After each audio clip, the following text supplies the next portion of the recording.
Bonjour. Cette capsule va être destinée aux élèves du terminal, filière sciences maths.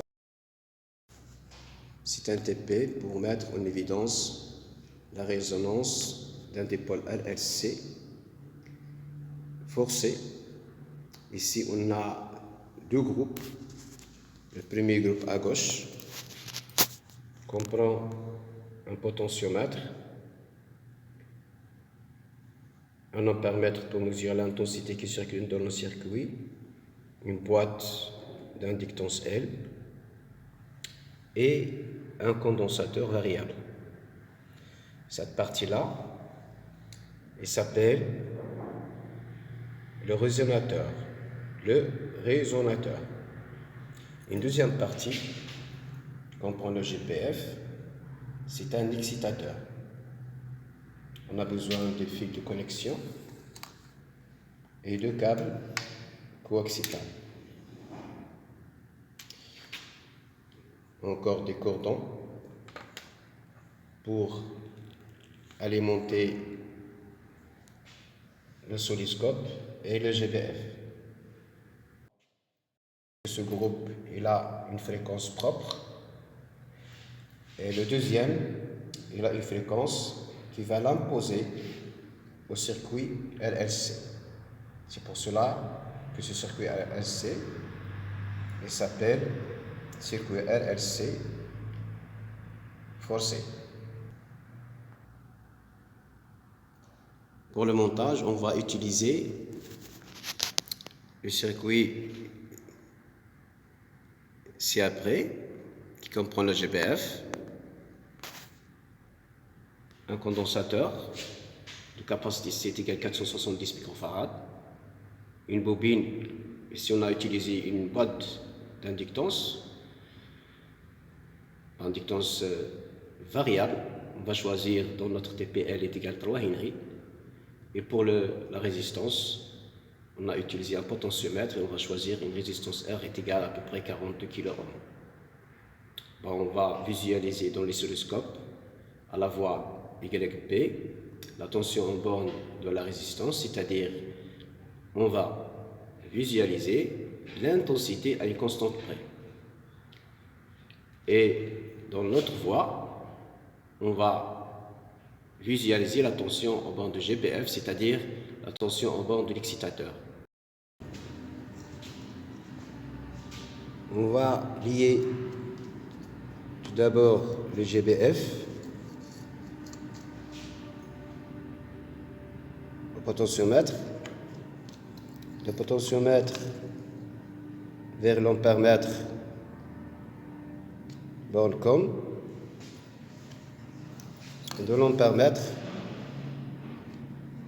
la borne A à l'inductance, c'est-à-dire à la bobine ou bien la boîte d'inductance, de cette boîte à la boîte du condensateur, et du condensateur on va revenir à l'alimentation, c'est-à-dire à l'excitateur.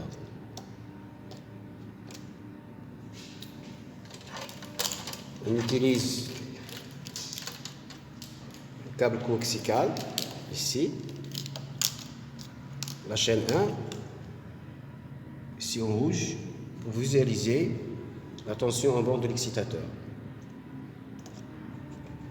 c'est-à-dire aux bornes du pôle RLC.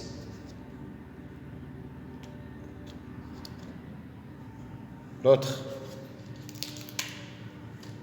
câble, ici chaîne 2 en jaune, on va la lier, on va la brancher au bord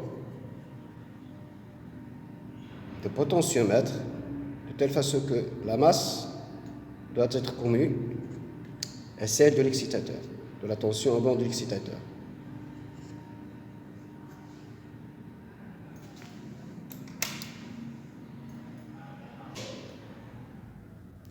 On va maintenant allumer l'oscilloscope et le GBF. On a une fréquence ici égale à 2,234 kHz. On attend notre signal. Voilà, ici on a deux courbes.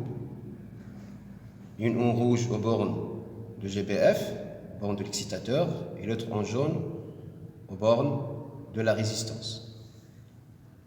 On va jouer sur le calibre ou bien la sensibilité verticale. Voilà. On a obtenu deux courbes.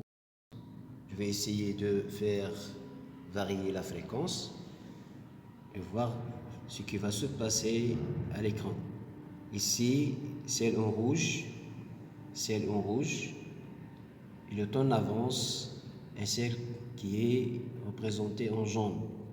On dit que la tension en borne de GBF est en avance de phase sur la tension en borne de la résistance. On va essayer de changer la fréquence. Alors je diminue la fréquence. À ce stade, on dit que les deux tensions sont en phase. Elles passent à leur crête maximale au même instant. Voilà. Ici, la tension en borne de la résistance est en avance de phase par rapport à la tension en borne de GBF.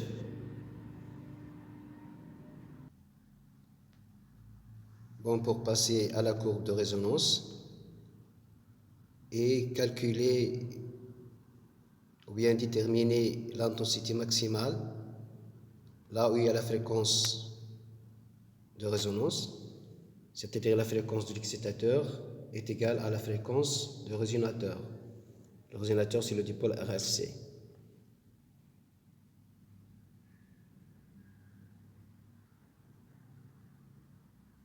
Voilà ici 5,62 à peu près, 0,04 microampères.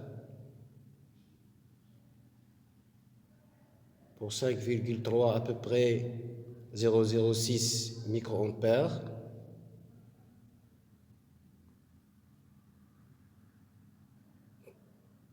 Pour 4,65, 0,09 microampères. Pour 4,25 ou bien 26, 0,14 microampères.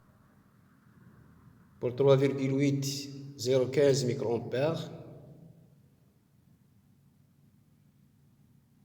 Pour 3,66, 0,14 microampères.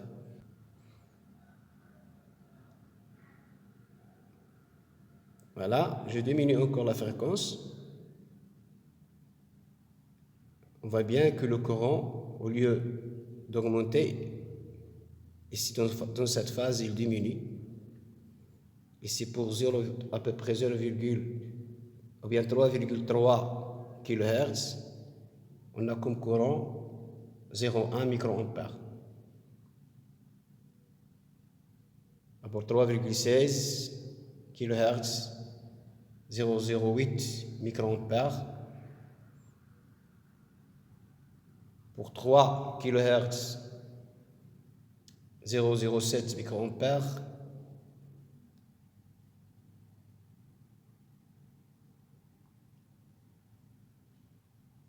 Pour 2,9 kHz, 0,04 microampères. Pour 2,7 kHz, 0,03 microampères.